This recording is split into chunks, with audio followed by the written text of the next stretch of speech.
Dimanche 15 juillet 2018, la France devenait championne du monde de football pour la deuxième fois de son histoire après avoir battu la Croatie. Maintenant que la pression est relâchée, les joueurs sont libres de faire quelques révélations sur leur séjour en Russie.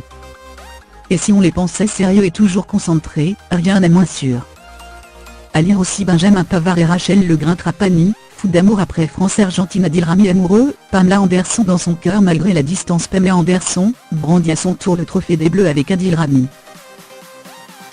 C'est Adil Rami qui a lancé les festivités en racontant une drôle de soirée entre les hommes de Didier Deschamps, après qu'ils ont remporté leur match face à l'Argentine.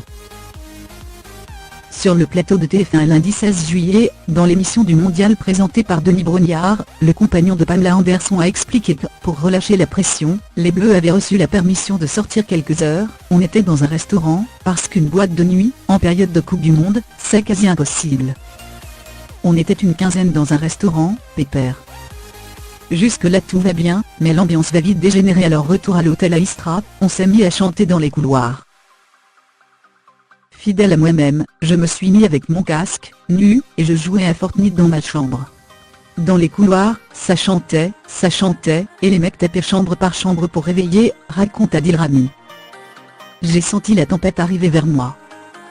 Dès qu'il y en avait un qui avait le malheur d'ouvrir sa porte, il retournait les lits, les machins, etc.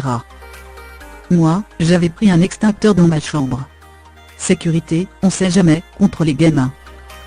Et là, je sors pour savoir ce qu'il se passe, y a Banandi qui bloque la porte avec son pied. Je suis parti en courant, j'ai dégoupillé l'extincteur et quand ils sont rentrés, ghost busté. Face aux dégâts causés, le défenseur de l'équipe de France avoue avoir eu peur de se faire virer du groupe, c'était de la folie. C'était une chicha.